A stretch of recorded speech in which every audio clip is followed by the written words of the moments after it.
अध्याय 4 पाठ 4 करों का इतिहास और निगमों की शक्ति। मेरे अमीर पिता ने बस समझदारी से खेल खेला और उन्होंने इसे निगमों के माध्यम से किया। यह अमीरों का सबसे बड़ा राज है। मुझे याद है कि स्कूल में मुझे रॉबिन हुड और उसके मस्त लोगों की कहानी सुनाई गई थी। मेरी शिक्षिका को यह एक रोमांटिक नायक की अद्भुत कहानी लगती थी जिसने अमीरों से लूटा और गरीबों को दिया। लेकिन मेरे अमीर पिता रॉबिन हुड को नायक नहीं मानते थे। उन्होंने रॉबिन हुड को एक अपराधी कहा। रॉबिन हुड भले ही अब नहीं है, लेकिन उसके अनुयायी आज भी मौजूद हैं। मैं अक्सर लोगों को यह कहते हुए सुनता हूँ, अमीर इसका खर्च क्यों नहीं उठाते, या अमीरों को अधिक कर देना चाहिए और उसे गरीबों को देना चाहिए। यही रॉबिन हुड की कल्पना या अमीरों से लेकर गरीबों को देने का विचार वह कारण है जिसने गरीबों और मध्यम वर्ग को सबसे अधिक कष्ट दिया है।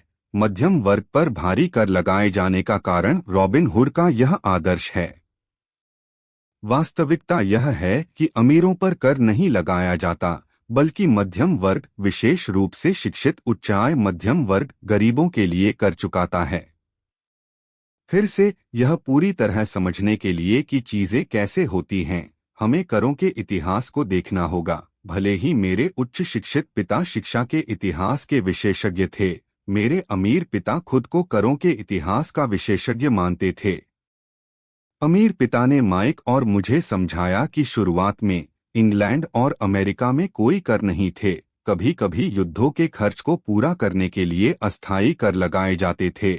राजा या राष्ट्रपति जनता से अपील करते थे कि सब लोग अपना योगदान दें। 1799 से 1816 तक नेपोलियन के खिलाफ लड़ाई के लिए ब्रिटेन में कर लगाए गए और 1861 से 1865 तक अमेरिकी गृह युद्ध के खर्च को पूरा करने के लिए अमेरिका में कर लगाए गए। 1874 में इंग्लैंड ने आयकर को अपने नागरिकों पर स्थायी रूप से लागू कर दिया। 1913 में 16वें संशोधन को अपनाकर अमेरिका में आयकर को स्थायी बना दिया गया। एक समय था जब अमेरिकी करों के विरोधी थे। चाय पर लगे कर ने ही बोस्टन हार्बर में प्रसिद्ध टी पार्टी का नेतृत्व किया था, जो क्रांतिकारी युद्ध को शुरू करने में मदद करने वाली एक घटना थी। इंग्लैंड और अमेरिका दोनों में नियमित आयकर के विचार को स्वीकार करने में लगभग 50 साल लग गए। इन ऐतिहासिक तिथियों से यह बात स्पष्ट नहीं होती कि इन करों को शुरू में केवल अमीरों पर लगाया गया था। यही वह बात थी जो अमीर पिता माइक और मुझे समझाना चाहते थे। उन्होंने समझाया कि करों के विचार को लोकप्रिय बनाया गया और गरीबों और मध्यम वर्ग को यह समझाकर स्वीकार करवाया गया कि कर केवल अमीरों को सजा देने के लिए बनाए गए हैं। इसी तरह जनता ने इस कानून के लिए मतदान किया और यह संवैधानिक रूप से वैध हो गया। हालांकि इसका उद्देश्य अमीरों को सजा देना था, लेकिन वास्तव में इसने उन लोगों को सजा दी जिन्होंने इसके लिए मतदान किया था, गरीबों और मध्यम वर्ग को। एक बार जब सरकार को पैसे का स्वाद मिल गया तो उसकी भूख बढ़ गई। अमीर पिता ने कहा, तुम्हारे पिता और मैं एकदम विपरीत हैं। वह एक सरकारी अधिकारी हैं और मैं एक पूंजीपति हूँ।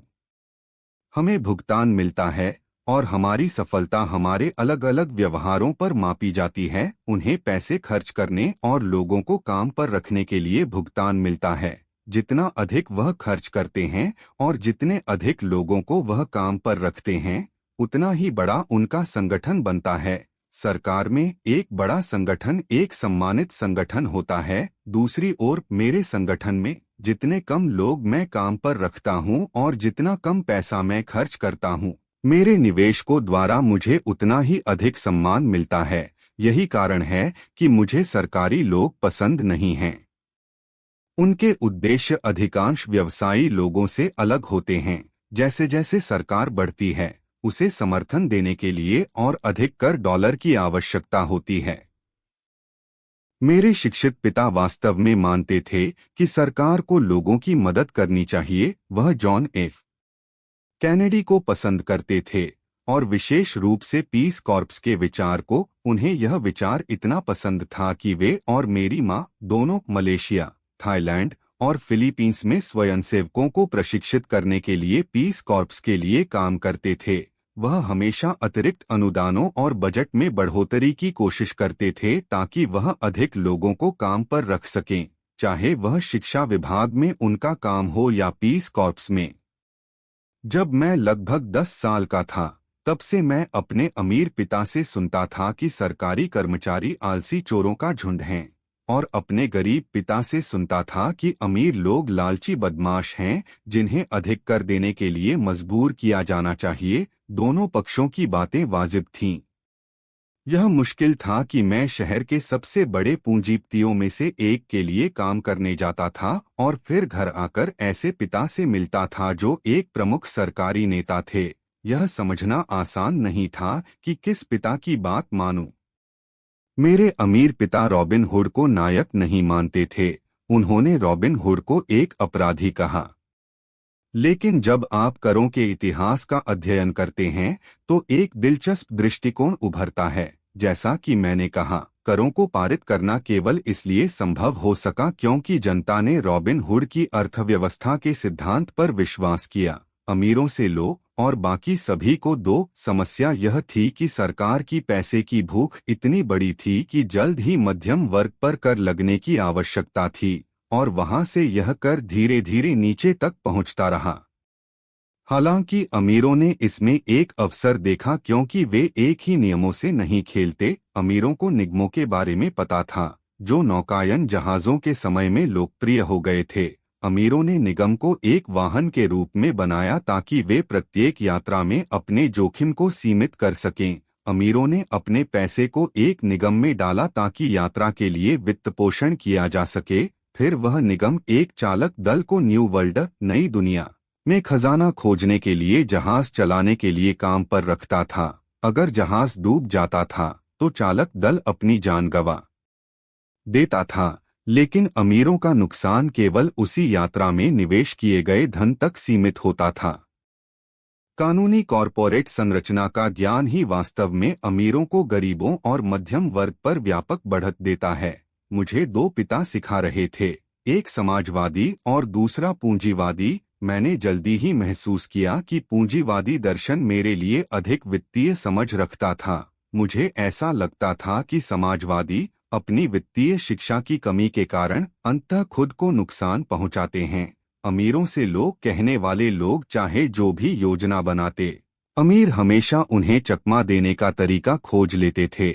इसी तरह करों को अंततः मध्यम वर्ग पर लगाया गया। अमीरों ने बौद्धिक लोगों को केवल इसलिए मात दी क्योंकि वे पैसे की ताकत को समझते थे, जो स्कूलों में नहीं सिखाई जाती। अमीरों ने बौद्धिकों को कैसे चकमा दिया? जब अमीरों से कर लो कानून पास हो गया तो पैसा सरकार के खजाने में आने लगा। शुरुआत में लोग खुश थे। सरकारी कर्मचारियों और अमीरों को पैसा बांटा गया। सरकारी कर्मचारियों को नौकरियों और पेंशनों के रूप में पैसा मिला, और अमीरों को उनके कारखानों के माध्यम से सरकार से मिलने वाले ठेकों के रूप में सरकार को धन की बड़ी मात्रा मिली। लेकिन समस्या उस पैसे के वित्तीय प्रबंधन में थी। सरकारी आदर्श यह होता है कि अधिशेष पैसा नहीं हो। यदि आप अपने आवंटित धन को खर्च करने में विफल रहते हैं तो अगले बजट में इसे खोने का जोखिम होता है। आपको कुशल होने के लिए निश्चित रूप से सम्मानित नहीं किया जाएगा। दूसरी ओर व्यवसायी लोग अधिशेष पैसे रखने के लिए पुरस्कृत होते हैं और अपनी दक्षता के लिए सराहे जाते हैं। जैसे जैसे सरकार का खर्च बढ़ता गया, पैसे की मांग बढ़ती गई और अमीरों से कर लो विचार को समायोजित कर निचले आय वर्गों में भी शामिल कर लिया गया, यहाँ तक कि उन लोगों को भी जिन्होंने इसके लिए मतदान किया था, गरीबों और मध्यम वर्ग। सच्चे पूंजीपतियों ने अपने वित्तीय ज्ञान का उपयोग केवल एक निकास खोजने के लिए किया। वे फिर से एक कॉरपोरेशन की सुरक्षा में चले गए। लेकिन जो लोग कभी कॉरपोरेशन नहीं बनाते, उन्हें यह नहीं पता होता कि कॉरपोरेशन वास्तव में कोई चीज नहीं है। एक कॉरपोरेशन केवल कुछ कानूनी दस्तावेजों वाली एक फाइल होती है जो किसी वकील के कार्यालय में रखी होती है और राज्य सरकार की एजेंसी के साथ पंजीकृत होती है। यह कोई बड़ी इमारत या कारखाना या लोगों का समूह नहीं होता।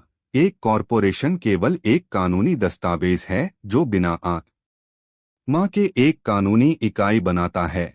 इसका उपयोग करके अमीरों की संपत्ति एक बार फिर से सुरक्षित हो गई। यह लोकप्रिय था क्योंकि एक कॉरपोरेशन की आयकर दर व्यक्तिगत आयकर दरों से कम होती है। इसके अलावा कुछ खर्चे ऐसे थे जिन्हें कॉरपोरेशन पूर्व कर डॉलर से चुका सकता था। यह अमीर और गरीब के बीच का युद्ध सैकड़ों सालों से चलता आ रहा है। यह लड़ाई तब और वहां होती है जब और जहां कानून बनाए जाते हैं, और यह हमेशा चलती रहेगी। समस्या यह है कि जो लोग हारते हैं वे अनभिज्ञ लोग होते हैं। वे लोग जो हर दिन उठते हैं, मेहनत से काम करते हैं और कर चुकाते हैं। अगर वे सिर्फ यह समझ लें कि अमीर लोग खेल कैसे खेलते हैं तो वे भी इसे खेल सकते हैं। तब वे अपनी वित्तीय स्वतंत्रता की ओर बढ़ सकते हैं। यही कारण है कि मुझे हर बार तकलीफ होती है जब मैं किसी माता पिता को अपने बच्चों को यह सलाह देते हुए सुनता हूं कि स्कूल जाओ ताकि एक सुरक्षित स्थिर नौकरी मिल सके। बिना वित्तीय समझ के एक कर्मचारी जो एक सुरक्षित स्थिर नौकरी करता है के पास कोई रास्ता नहीं होता। आज के औसत अमेरिकी लोग सरकार के लिए केवल अपने करों को कवर करने के लिए 4 से 5 महीने काम करते हैं। मेरी राय में यह समय बहुत लंबा है। जितनी कड़ी मेहनत आप करते हैं उतना ही अधिक आप सरकार को भुगतान करते हैं। यही कारण है कि मुझे लगता है कि अमीरों से लो का विचार उन्हीं लोगों पर उल्टा पड़ा जिन्होंने इसके लिए मतदान किया था। हर बार जब लोग अमीरों को दंडित करने की कोशिश करते हैं तो अमीर बस चुपचाप नहीं बैठते, वे प्रतिक्रिया करते हैं। उनके पास पैसा, ताकत और चीजों को बदलने का इरादा होता है।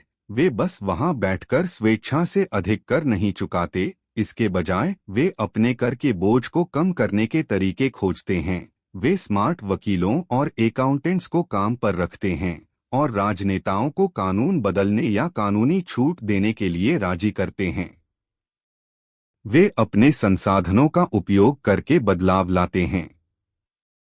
संयुक्त राज्य अमेरिका का कर कोड भी करों को कम करने के अन्य तरीकों की अनुमति देता है। इनमें से अधिकांश उपाय सभी के लिए उपलब्ध हैं, लेकिन अमीर इन्हें इसलिए खोजते हैं क्योंकि वे अपने खुद के व्यवसाय पर ध्यान दे रहे होते हैं। उदाहरण के लिए 1031 आंतरिक राजस्व संहिता की धारा 1031 के लिए एक शब्द है जो एक विक्रेता को उस संपत्ति पर कर चुकाने में देरी करने की अनुमति देता है जो पूंजीगत लाभ के लिए बेची गई हो, बशर्ते वह एक और अधिक महंगी संपत्ति के साथ विनिमय की गई हो। रियल एस्टेट एक ऐसा निवेश माध्यम है जिसमें कर की बड़ी छूट होती है। जब तक आप बढ़ती हुई कीमतों में विनिमय करते रहते हैं, आपको लाभ पर कर नहीं लगाया जाएगा जब तक कि आप इसे भुनाते नहीं। जो लोग इन कानूनी कर बचत का लाभ नहीं उठाते, वे अपने संपत्ति स्तंभों का निर्माण करने का एक बड़ा अवसर खो देते हैं। गरीबों और मध्यम वर्ग के पास वही संसाधन नहीं होते। वे बस बैठ जाते हैं और सरकार को अपनी नसों में सुइयां डालने देते हैं और रक्तदान की प्रक्रिया शुरू हो जाती है। आजकल मैं यह देखकर चौंक जाता हूं कि कितने लोग अधिक कर चुकाते हैं या कम कटौतियां करते हैं केवल इसलिए कि वे सरकार से डरते हैं। मेरे कई दोस्त हैं जिनके व्यवसाय बंद कर दिए गए और नष्ट हो गए और बाद में पता चला कि यह सरकार की गलती थी। मैं यह सब समझता हूं, लेकिन जनवरी से मई तक काम करने की कीमत उस डर के लिए बहुत अधिक है। मेरे गरीब पिता ने कभी इसका विरोध नहीं किया। मेरे अमीर पिता ने भी विरोध नहीं किया। उन्होंने बस खेल को स्मार्ट तरीके से खेला और उन्होंने यह कॉरपोरेशनों के माध्यम से किया, जो अमीरों का सबसे बड़ा रहस्य है। आपको याद होगा कि मेरे अमीर पिता से मैंने जो पहला सबक सीखा था वह यह था कि जब मैं 9 साल का छोटा लड़का था तब मुझे बैठकर उनके मुझसे बात करने का इंतजार करना पड़ता था। मैं उनके कार्यालय में बैठा उनके मुझसे बात करने की प्रतीक्षा करता था। वह जानबूझकर मुझे नजरअंदाज कर रहे थे। वह चाहते थे कि मैं उनकी ताकत को पहचानूं और एक दिन वह ताकत खुद के लिए चाहूं। उन सभी वर्षों में जब मैंने उनसे पढ़ाई की और सीखा, उन्होंने मुझे हमेशा याद दिलाया कि ज्ञान ही शक्ति है और पैसे के साथ बड़ी शक्ति आती है, जिसे बनाए रखने और बढ़ाने के लिए सही ज्ञान की आवश्यकता होती है। उस ज्ञान के बिना दुनिया आपको दबाव में रखती है। यदि आप पैसे के लिए काम करते हैं तो आप अपनी शक्ति अपने नियोक्ता को दे देते हैं। अगर पैसा आपके लिए काम करता है तो आप शक्ति को बनाए रखते हैं और उसे नियंत्रित करते हैं। मेरे अमीर पिता माइक और मुझे हमेशा याद दिलाते थे कि सबसे बड़ा दबंग न तो मालिक होता है और न ही पर्यवेक्षक, बल्कि कर अधिकारी होता है। कर अधिकारी हमेशा अधिक लेगा यदि आप उसे लेने देंगे। आपके लिए पैसे को काम करने देने का पहला सबक, बजाय इसके कि आप पैसे के लिए काम करें, पूरी तरह से ताकत के बारे में है। अगर आप पैसे के लिए काम करते हैं तो आप अपनी शक्ति अपने नियोक्ता को दे देते हैं। अगर पैसा आपके लिए काम करता है तो आप शक्ति को बनाए रखते हैं और उसे नियंत्रित करते हैं। एक बार जब हमें यह ज्ञान हो गया कि पैसा हमारे लिए काम कर रहा है तो वह हमें वित्तीय रूप से समझदार बनाना चाहते थे और किसी को भी हमें दबाने नहीं देना चाहते थे। अगर आप अज्ञानी हैं तो आपको धमकाना आसान होता है। अगर आपको पता है कि आप किस बारे में बात कर रहे हैं तो आपके पास लड़ने का मौका होता है। यही कारण था कि उन्होंने स्मार्ट कर अकाउंटेंट्स और वकीलों पर इतना पैसा खर्च किया। उन्हें भुगतान करना सरकार को भुगतान करने से कम खर्चीला था। उनका सबसे अच्छा सबक मेरे लिए यह था, स्मार्ट बनो और तुम्हें उतना नहीं दबाया जाएगा। वह कानून को जानते थे क्योंकि वह कानून का पालन करने वाले नागरिक थे और क्योंकि कानून को न जानना महंगा था। अगर तुम्हें पता है कि तुम सही हो तो तुम लड़ने से नहीं डरोगे, भले ही तुम रॉबिन हुड और उसके मेरी मैन का सामना कर रहे हो। मेरे अत्यधिक शिक्षित पिता हमेशा मुझे एक मजबूत कॉरपोरेशन के साथ एक अच्छी नौकरी पाने के लिए प्रोत्साहित करते थे। वह कॉरपोरेट सीढ़ी पर चढ़ने के गुणों के बारे में बात करते थे। वह यह नहीं समझते थे कि एक कॉरपोरेट नियोक्ता से केवल एक तनख्वाह पर निर्भर होकर मैं एक विनम्र गाय बन जाऊंगा जिसे दुहने के लिए तैयार किया जाएगा। जब मैंने अपने अमीर पिता को अपने पिता की सलाह के बारे में बताया तो वह सिर्फ हंस पड़े। सीढ़ी का मालिक क्यों नहीं बनते, बस यही उन्होंने कहा। एक छोटे लड़के के रूप में मैं यह नहीं समझ पाया कि मेरे अमीर पिता का अपनी खुद की कॉरपोरेशन के मालिक होने का क्या मतलब था। यह एक ऐसा विचार था जो असंभव और डराने वाला लग रहा था। हालांकि इस विचार से मैं उत्साहित था। मेरी अनुभवहीनता मुझे यह कल्पना करने नहीं दे रही थी कि एक दिन बड़े लोग उस कंपनी के लिए काम करेंगे जो मेरी होगी। प्रत्येक डॉलर जो मेरी संपत्ति कॉलम में था, वह एक महान कर्मचारी था। कड़ी मेहनत कर रहा था ताकि और अधिक कर्मचारी बना सके और बॉस के लिए एक नई पोशे खरीद सके। यह मेरे 20 के दशक के मध्य तक नहीं था कि मेरे अमीर पिता की सलाह मेरे लिए अधिक समझ में आने लगी। मैं बस मरीन कॉर्प्स से बाहर आया था और जेरोक्स में काम कर रहा था। मैं बहुत पैसा कमा रहा था, लेकिन हर बार जब मैं अपनी तनख्वाह देखता था तो मैं निराश हो जाता था। कटौतियां बहुत बड़ी थीं और जितना अधिक मैंने काम किया वे उतनी ही बड़ी होती गईं। जैसे जैसे मैं अधिक सफल हुआ, मेरे बॉस प्रमोशन और वेतन वृद्धि की बात करने लगे।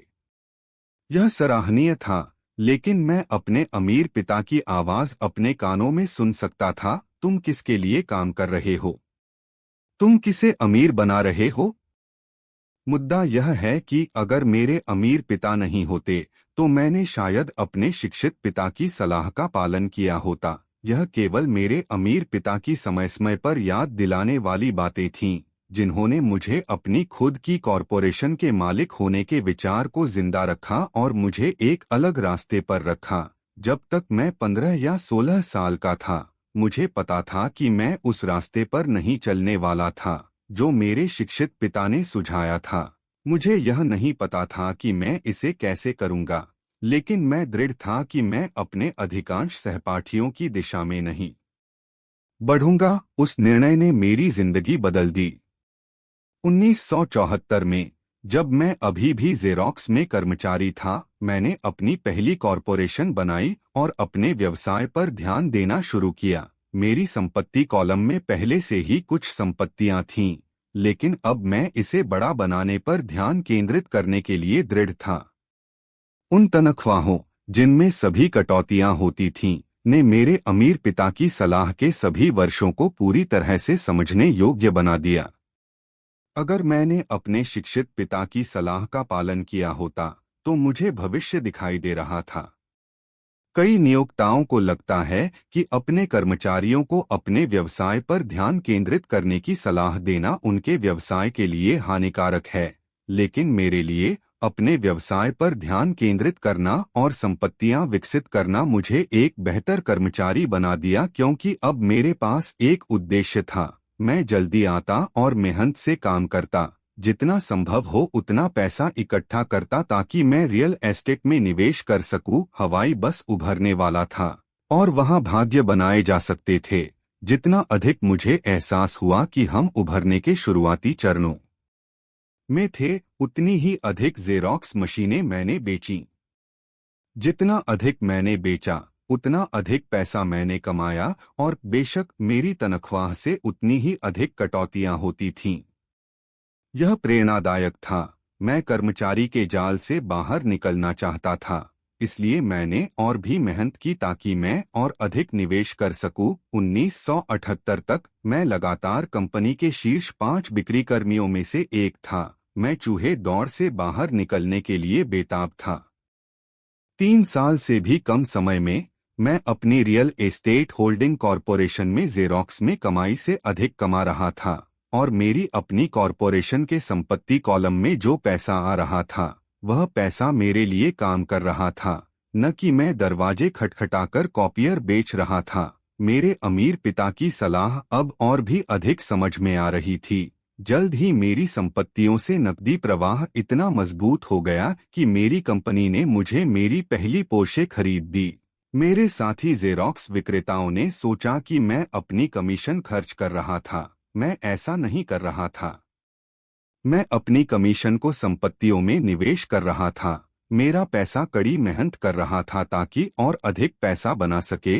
मेरी संपत्ति कॉलम में प्रत्येक डॉलर एक महान कर्मचारी था। कड़ी मेहनत कर रहा था ताकि और अधिक कर्मचारी बना सके और मालिक के लिए पूर्वकर डॉलर से एक नई पोर्शे खरीद सके। मैंने जेरोक्स के लिए और भी मेहनत करना शुरू कर दिया। योजना काम कर रही थी और मेरी पोर्शे इसका प्रमाण थी। अपने अमीर पिता से सीखे गए पाठों का उपयोग करके मैं जल्दी ही चूहे दौड़ से बाहर निकलने में सक्षम हो गया। यह संभव हुआ क्योंकि मैंने अमीर पिता के पाठों से मजबूत वित्तीय ज्ञान अर्जित किया था। बिना इस वित्तीय ज्ञान के, जिसे मैं वित्तीय बुद्धिमत्ता या वित्तीय आईक्यू कहता हूँ, मेरी वित्तीय स्वतंत्रता की राह बहुत कठिन होती। अब मैं दूसरों को यह सिखाता हूँ ताकि मैं अपना ज्ञान उनके साथ साझा कर सकूं। मैं लोगों को याद दिलाता हूं कि वित्तीय आईक्यू 4 व्यापक विशेषज्ञता के क्षेत्रों से प्राप्त ज्ञान से बना है। 1. लेखा। लेखा वित्तीय साक्षरता है या संख्याओं को पढ़ने की क्षमता है। अगर आप एक साम्राज्य बनाना चाहते हैं तो यह एक महत्वपूर्ण कौशल है। जितने अधिक पैसे के आप जिम्मेदार होते हैं, उतनी ही अधिक सटीकता की आवश्यकता होती है, वरना पूरा घर ढह जाता है। यह मस्तिष्क के बाएं हिस्से का काम है, या विवरणों का। वित्तीय साक्षरता वित्तीय विवरणों को पढ़ने और समझने की क्षमता है, जो आपको किसी भी व्यवसाय की ताकतों और कमजोरियों की पहचान करने की अनुमति देती है। 2. निवेश। निवेश पैसे से पैसा कमाने की विज्ञान है। इसमें रणनीतियाँ और सूत्र शामिल होते हैं जो रचनात्मक मस्तिष्क के दाएं हिस्से का उपयोग करते हैं। 3. बाजार को समझना। बाजार को समझना मांग और आपूर्ति का विज्ञान है। आपको बाजार के तकनीकी पहलुओं को जानना होगा जो भावनाओं से प्रेरित होते हैं। साथ ही किसी निवेश के मौलिक या आर्थिक पहलुओं को भी समझना होगा। क्या कोई निवेश मौजूदा बाजार परिस्थितियों के आधार पर समझ में आता है या नहीं। 4. कानून। लेखा, निवेश और बाजारों की तकनीकी क्षमताओं के साथ एक कॉरपोरेशन को जोड़ने से तीव्र वृद्धि हो सकती है। वह व्यक्ति जो कॉरपोरेशन द्वारा प्रदान किए गए कर लाभों और सुरक्षा को समझता है, वह किसी कर्मचारी या छोटे व्यवसाय के एकमात्र मालिक की तुलना में बहुत तेजी से अमीर हो सकता है। यह किसी के चलने और किसी के उड़ने के बीच का अंतर है। जब दीर्घकालिक संपत्ति की बात आती है, तो यह अंतर बहुत महत्वपूर्ण होता है। कर लाभ। एक कॉरपोरेशन कई ऐसे काम कर सकता है जो एक कर्मचारी नहीं कर सकता, जैसे कर चुकाने से पहले खर्चों का भुगतान करना। यह एक पूरी विशेषज्ञता का क्षेत्र है जो बहुत रोमांचक है। कर्मचारी कमाते हैं, उन पर कर लगता है और वे बचे हुए पर जीवनयापन करने की कोशिश करते हैं। वहीं एक कॉरपोरेशन कमाता है, जितना खर्च कर सकता है खर्च करता है और फिर बचे हुए पर कर लगता है। यह सबसे बड़े कानूनी कर छिद्रों में से एक है जिसका उपयोग अमीर करते हैं। इन्हें स्थापित करना आसान है और अगर आपके पास अच्छा नकदी प्रवाह उत्पन्न करने वाले निवेश हैं तो यह महंगा भी नहीं होता। उदाहरण के लिए, अगर आप अपनी कॉरपोरेशन के मालिक हैं तो आपकी छुट्टियां हवाई में बोर्ड की बैठकें हो सकती हैं। कार भुगतान, बीमा, मरम्मत और स्वास्थ्य क्लब सदस्यताएं कंपनी के खर्च होते हैं। ज्यादातर रेस्तरां भोजन आंशिक खर्च होते हैं और यह सिलसिला चलता रहता है, लेकिन यह सब कानूनी रूप से पूर्व कर डॉलर से किया जाता है। मुकदमों से सुरक्षा। हम एक मुकदमेबाजी समाज में रहते हैं। हर कोई आपके काम में हिस्सा चाहता है। अमीर अपनी संपत्ति को क्रेडिटरों से बचाने के लिए कॉरपोरेशन और ट्रस्ट जैसे वाहनों का उपयोग करते हुए अपनी अधिकांश संपत्ति छुपाते हैं। जब कोई अमीर व्यक्ति पर मुकदमा करता है तो उन्हें अक्सर कानूनी सुरक्षा की परतों का सामना करना पड़ता है और वे पाते हैं कि अमीर व्यक्ति वास्तव में कुछ भी मालिक नहीं है। वे सब कुछ नियंत्रित करते हैं, लेकिन मालिक कुछ भी नहीं होते। गरीब और मध्यम वर्ग के लोग सब कुछ अपने नाम पर रखना चाहते हैं और इसे सरकार या उन नागरिकों के हाथों खो देते हैं जो अमीरों पर मुकदमा करना पसंद करते हैं। उन्होंने यह रॉबिन हुड की कहानी से सीखा, अमीरों से छीनो और गरीबों को दो। यह पुस्तक कॉरपोरेशन का मालिक होने के विवरण में जाने के उद्देश्य से नहीं है, लेकिन मैं यह कहूंगा कि यदि आपके पास किसी प्रकार की वैध संपत्ति है तो मैं जल्द से जल्द कॉरपोरेशन द्वारा प्रदान किए गए लाभों और सुरक्षा के बारे में अधिक जानने पर विचार करूंगा। इस विषय पर कई किताबें लिखी गई हैं जो आपको लाभों के बारे में विस्तार से बताएंगी और आपको कॉरपोरेशन स्थापित करने के लिए आवश्यक कदमों के बारे में मार्गदर्शन करेंगी। गैरेट सटन की कॉरपोरेशन पर लिखी गई किताबें व्यक्तिगत कॉरपोरेशन की ताकत के बारे में बेहतरीन जानकारी प्रदान करती हैं। वित्तीय बुद्धिमत्ता, फाइनेंशियल आईक्यू, वास्तव में कई कौशलों और प्रतिभाओं का समन्वय है। मैं कहूंगा कि ऊपर सूचीबद्ध 4 तकनीकी कौशलों का संयोजन बुनियादी वित्तीय बुद्धिमत्ता को बनाता है। यदि आप बड़ी संपत्ति की इच्छा रखते हैं तो इन कौशलों का संयोजन आपकी वित्तीय बुद्धिमत्ता को बहुत हद तक बढ़ा देगा। आपकी समग्र वित्तीय रणनीति के हिस्से के रूप में मैं सिफारिश करता हूं कि आप व्यवसायों और संपत्तियों के लिए कानूनी संस्थाओं द्वारा प्रदान की गई सुरक्षा के बारे में जानें।